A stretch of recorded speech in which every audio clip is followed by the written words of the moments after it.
My name is Noelle Carter. I'm 33 years old, and until that Sunday night, I believed something very simple about love. That if you showed up consistently, if you gave your time, your energy, your care without turning it into a transaction, eventually the person beside you would meet you there. Not perfectly, but honestly. I built my entire life around that belief. I work as an operations coordinator for a medical supply company in Austin, Texas. My days are structured, precise, a constant rotation of fixing problems before they turn into emergencies. Clinics depend on us. Deadlines matter. Details matter. I make about $81,000 a year. It's not glamorous, but it's steady, predictable, and I like predictable. I own a one-bedroom condo in North Austin. That part matters more than it sounds. Because everything inside it was mine. My mortgage, my furniture, my smart lock, my security cameras, my routines, my peace. And for a while, I thought I was building something inside that space with someone else. My boyfriend, Mason, was 31. We'd been together just over 2 years. He worked as a trainer at a big box gym, picked up extra money selling supplements, meal plans, things like that. He was the kind of man people notice without really understanding why.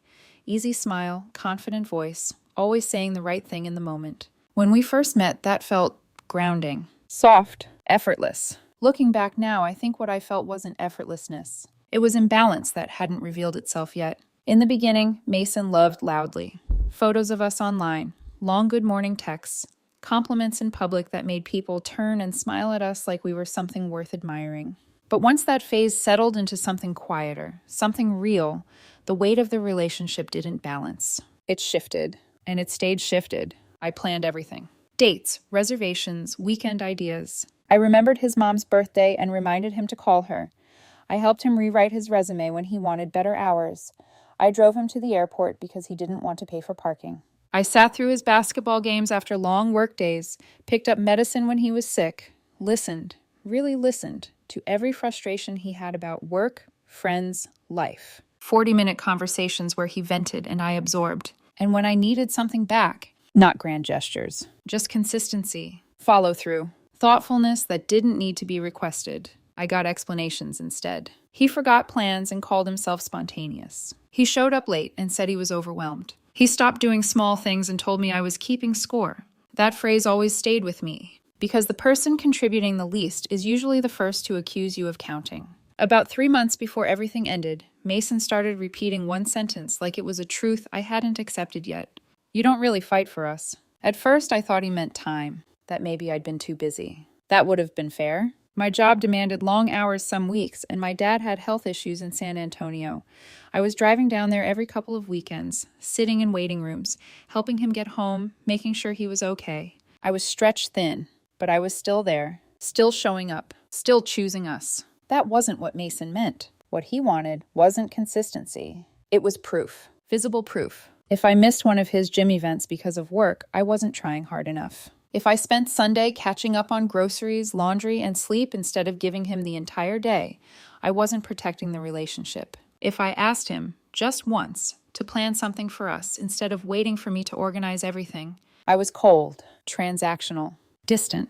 There was a night, about 6 weeks before the breakup, that I should have paid more attention to. I got home after a 12-hour shift and still spent 2 hours cooking dinner because he had said we never had intentional time. I set the table. I made something warm, something that required effort. We ate. He scrolled his phone through most of the movie I picked. Then, halfway through, he asked if I could help him draft an email to dispute a late fee on his truck payment. That was our intentional time. I remember standing at the sink afterward, water running over my hands, thinking something that felt small at the time. If this is effort, why does it always look like me? I didn't leave then. I stayed, like a lot of people do, waiting for the pattern to explain itself, waiting for it to improve. It didn't. The final moment came on a Sunday. I had driven to San Antonio early that morning. My dad had a follow-up appointment, and he needed help getting home. I told Mason 3 days before. He said it was fine. That night, around 7, I was back in Austin, standing in my kitchen,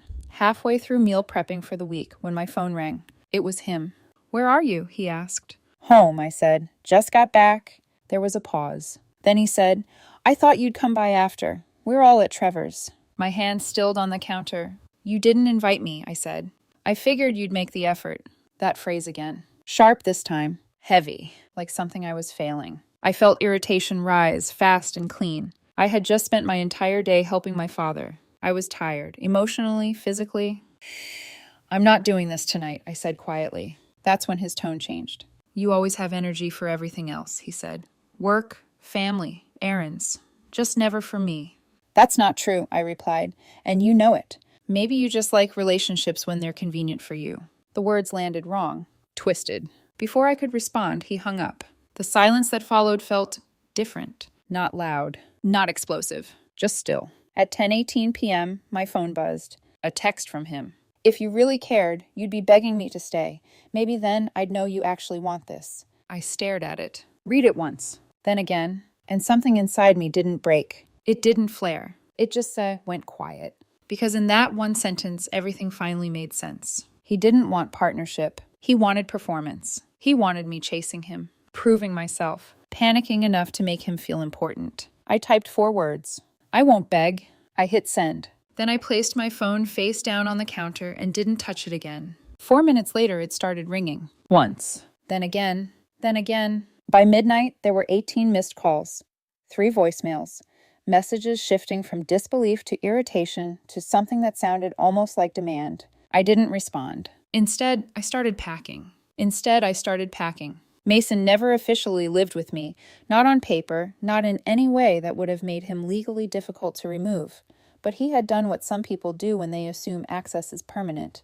He had spread himself through my home in layers so gradual they were easy to ignore, while you were still hoping things meant something softer than they did. Gym clothes folded into one of my dresser drawers. Sneakers by the door. Toiletries lined up beside mine in the bathroom like they belonged there by right. His gaming headset shoved under my TV stand. Protein powder and vitamins taking up half a pantry shelf. A duffel bag in my closet. 2 jackets hanging over dining chairs as if he paid the mortgage and had simply forgotten to move them. I pulled out boxes from the hall closet and packed everything neatly. Not violently. Not dramatically. There was no smashing, no throwing, no crying on the kitchen floor with mascara running down my face.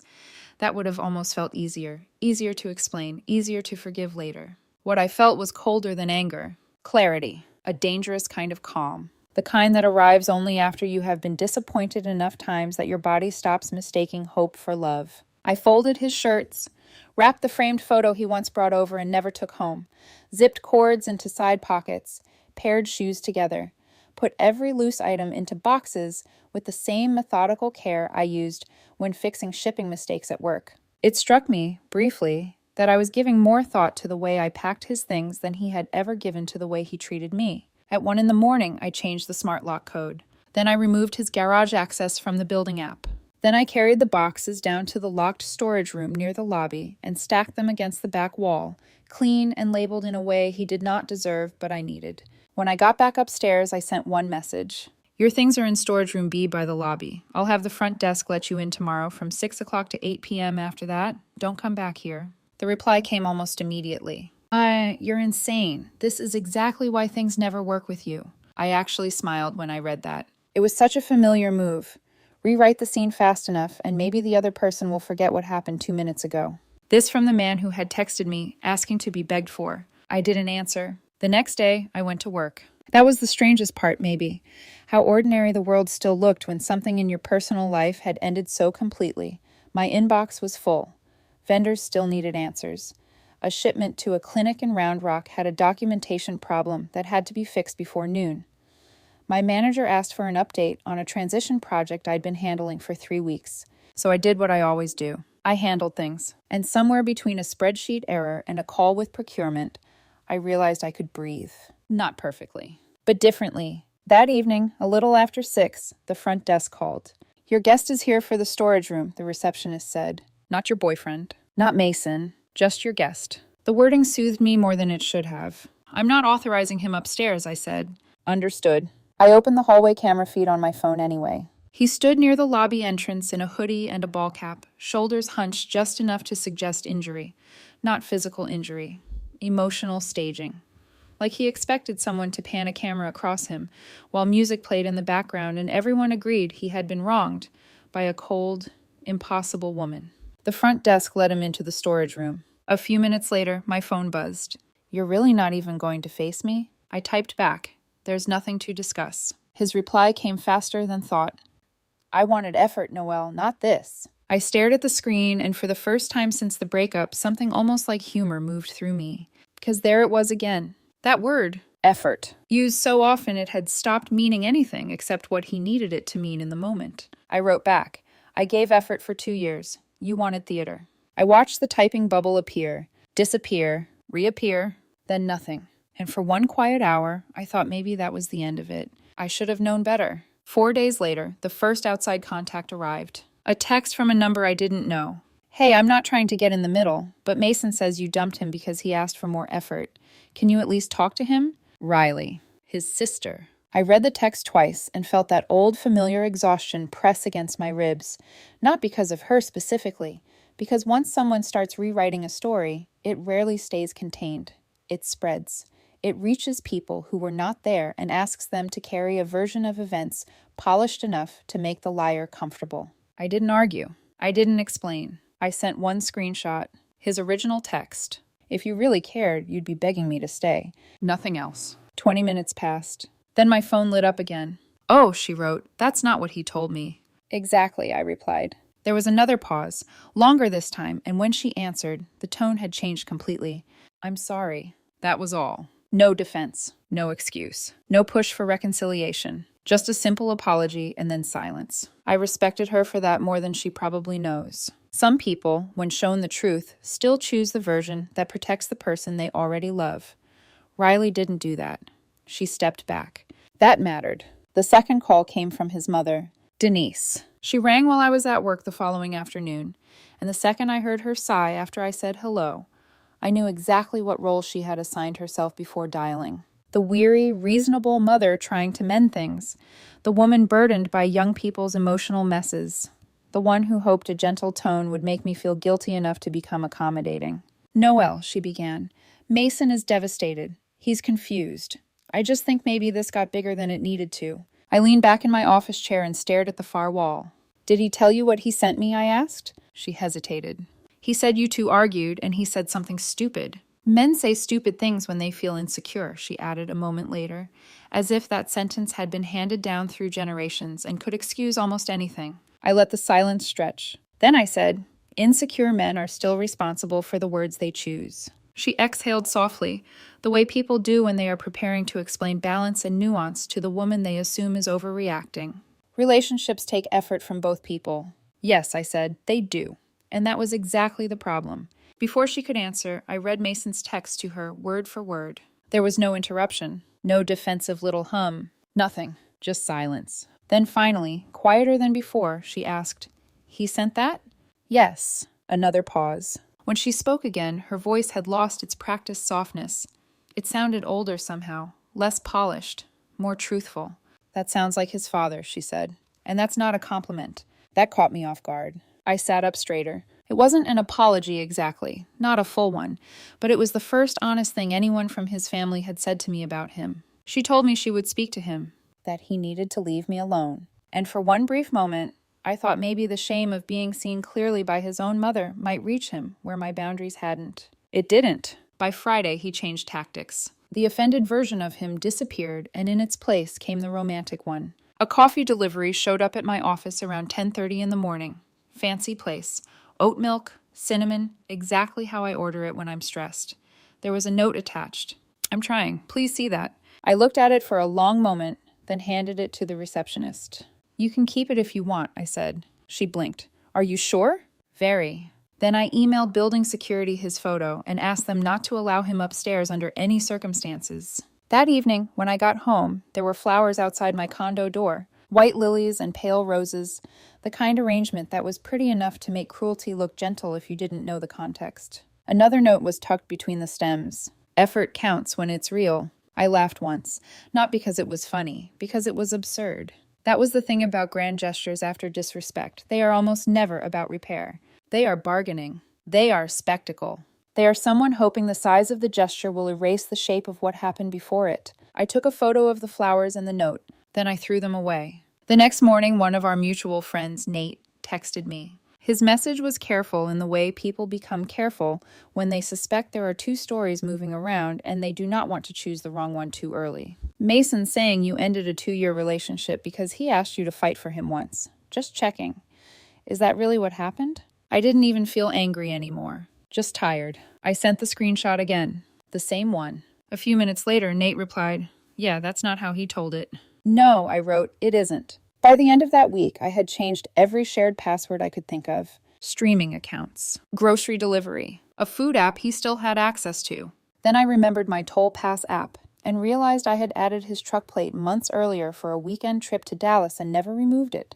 Another tiny thread of access I had overlooked because I had once believed we were building a future, not leaving each other administrative debris. Little things, annoying things. Proof of how easily some people step into your life and begin treating it like common property. Work, thankfully, gave me something steadier to hold. I finished a brutal vendor transition project that had been eating my weeks alive, and my manager hinted, carefully, the way corporate people do, that I was being seriously considered for a promotion by the end of the quarter.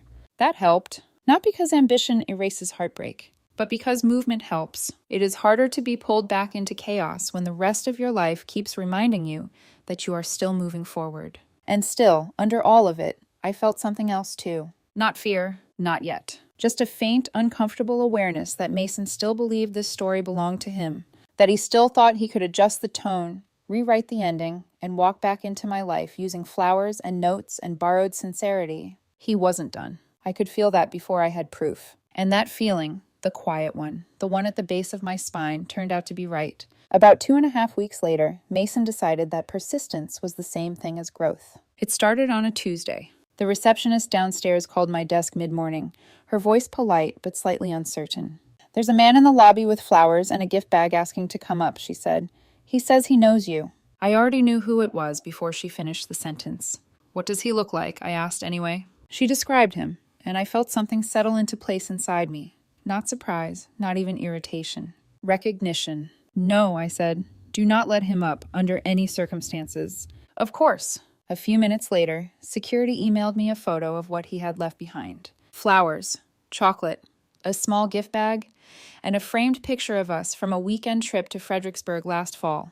I opened the image and stared at it longer than I should have. I remembered that trip, the quiet morning coffee on the porch, the way he had taken that photo, pulling me closer, telling me to smile like it meant something. For a brief second, my chest tightened. Then I looked at the date in the corner of the frame. Before the arguments. Before the repetition. Before I started asking myself why everything I gave never seemed to count unless it came with visible sacrifice. There was a card attached. I almost didn't read it, but by then I had started documenting everything. The card said, "I heard you. I'm finally making an effort.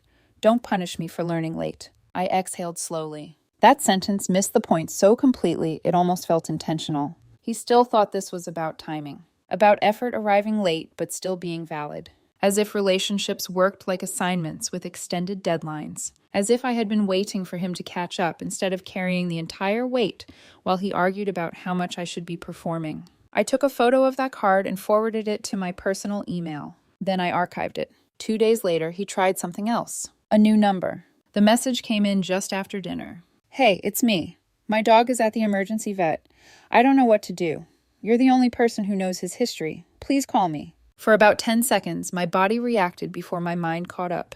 Concern, instinct, memory of sitting on his apartment floor months earlier, holding that dog while he complained about vet bills and schedules. Then I opened Instagram. Riley had posted a story 20 minutes earlier. The dog was at her apartment, chewing on a tennis ball. Healthy. Fine. Another tactic. Another attempt to pull me back into a situation where I would feel responsible for something that wasn't mine anymore. I blocked the number. This time there was no hesitation. The shift happened quietly, but it was real. This wasn't about a relationship anymore. This was about control. And control doesn't let go easily when it's challenged. The condo incident happened the following Thursday. I got off work later than usual, tired in the way that settles into your shoulders and makes everything feel slightly heavier than it is. As I turned onto my street, I saw his truck parked half a block down. Not directly in front of my building. Not obvious, but close enough. My grip tightened on the steering wheel. I didn't stop. I kept driving, circled the block once,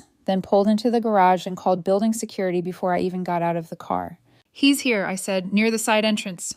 We'll meet you inside," the guard replied immediately. I waited until they arrived before stepping out. We walked in together, and there he was. standing by the side entrance, holding a paper bag from the taco place I like. Like this was a scene in a movie where persistence gets rewarded and the audience sighs in relief when the woman finally softens. He saw me and stepped forward. "Noelle," he said, like my name alone should open the door he had already closed himself. "Can you please just hear me out?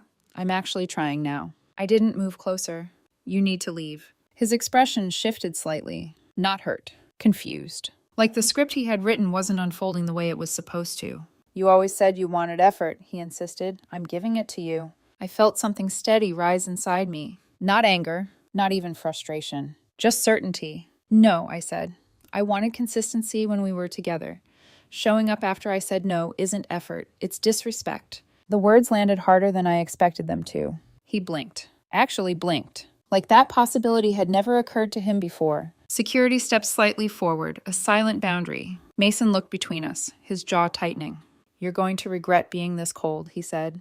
There it was. Not love. Not apology. Entitlement cracking into something sharper. "I won't," I replied. Security escorted him out. I stood there for a moment after he left, the quiet settling back into the building like nothing had happened. But something had. Something important. Because that was the moment I stopped thinking of this as something that might fade on its own. That was the moment I understood it would escalate. That night, I booked a consultation with a lawyer. $350 for an hour of clarity. Worth every cent. She sat across from me the next morning, calm, direct, flipping through the screenshots, the notes, the call logs, the security emails I had already started collecting without fully realizing why. When she looked up, her expression was professional but firm. "This isn't romantic persistence," she said. "This is escalating unwanted contact." I nodded slowly, because hearing it out loud made something inside me settle into place. "Start a paper trail," she added. "Now." So I did. The next morning, I filed a harassment report with the non-emergency unit. I brought everything. Screenshots, photos of the notes, the office security email, call logs, the report from the building about the incident. The officer who took my statement was calm in a way that made me trust him immediately. He didn't dramatize it, didn't minimize it either. He just looked at the pattern. "One gesture by itself can look harmless," he said. 10 gestures after a clear no? That's something else."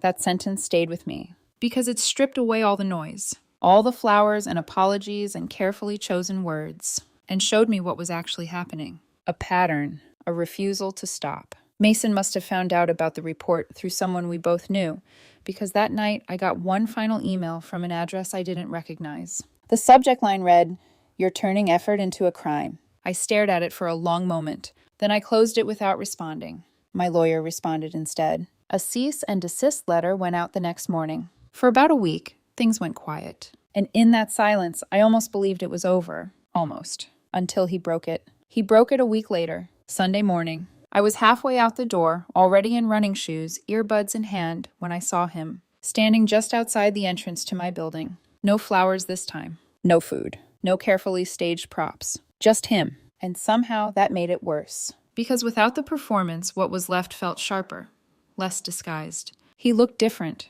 tired, angry. Not in the loud way he used to get when we argued. This was quieter, heavier, like something in him had shifted from persuasion to expectation.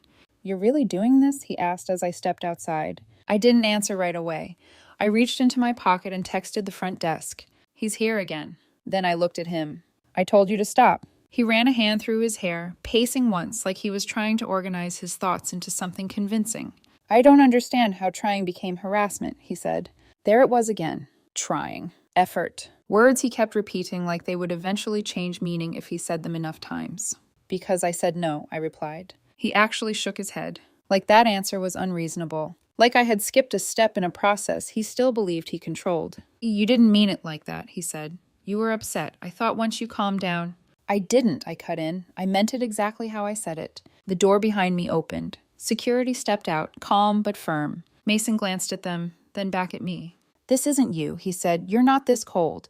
I almost smiled. Because that sentence, that was the closest he had come to understanding anything. He just misunderstood what it meant. "You don't know me as well as you think you do," I said quietly. Security moved between us. They issued him a formal trespass notice right there on the property. He didn't argue this time. Didn't raise his voice. But the way he looked at me as he stepped back, it wasn't confusion anymore. It was something else. Something that finally understood he wasn't getting control back. I filed for a protective order the next morning. The process was clinical. Forms, documentation, dates, evidence. No emotion required. Just facts. By then, I had a system. Screenshots organized by date. Photos labeled. Call logs printed. Security reports attached. The cease and desist letter. The harassment report. And at the very front of it all, his original text. If you really cared, you'd be begging me to stay. It felt right to start there, because everything after that had unfolded exactly the way that sentence suggested it would. The hearing was 3 weeks later. I remember standing outside the courtroom holding a binder that felt heavier than it actually was. Not because of the paper, because of what it represented. Across the hall, Mason stood in a navy button-down, posture straight, expression carefully arranged into something that might pass as misunderstood instead of responsible. Denise was there. So was Riley. Riley didn't look at him. Denise did, but there was something in her expression that hadn't been there before. Not denial, not defense, recognition. My lawyer leaned toward me just before we went in. "You're fine," she said. "Let the paper talk." And it did. Mason spoke first. He said he was trying to reconcile, that he believed I was emotional after the breakup, that once I calmed down, I would understand he was making an effort. He used that word again, effort, like it was a shield, like it could rewrite intent. My lawyer didn't interrupt. She waited. Then she handed the judge the first page, then the next, then everything else. The text, my response, the flowers, the office visit, the fake emergency message, the condo incident, the harassment report, the cease and desist, the trespass notice. Page after page, pattern after pattern. The judge read in silence for a long time, long enough that the room itself seemed to shift. Then he looked up at Mason. "When did you understand that Miss Carter did not want further contact?" he asked. Mason hesitated. "I thought she just needed time," he said. "She was upset." The judge interrupted, voice calm but precise. "When did you understand she wanted you to stop?" Mason glanced down. "After the letter," he admitted. The judge nodded once. "Then everything after that was a choice." The sentence landed clean. No drama, no raised voice. Just truth. And in that moment, I realized something I hadn't fully articulated before. He hadn't misunderstood me. He had chosen not to listen. The judge leaned back slightly, folding his hands. "Persistence after no is not effort," he said. "It is harassment." Silence filled the space between those words. "Protective order granted," he continued. 1 year, no contact, 300 feet from residence and workplace. Mason looked stunned. Not angry, not defensive, just shocked. Like the reality he had been avoiding had finally been made official. Denise closed her eyes briefly. Riley kept her gaze forward. And just like that, it was over. Outside the courtroom, Denise approached me, carefully. Not with authority, not with expectation. Just honestly. "I'm sorry," she said. "I should have asked more questions at the start." I nodded. "Thank you," I replied.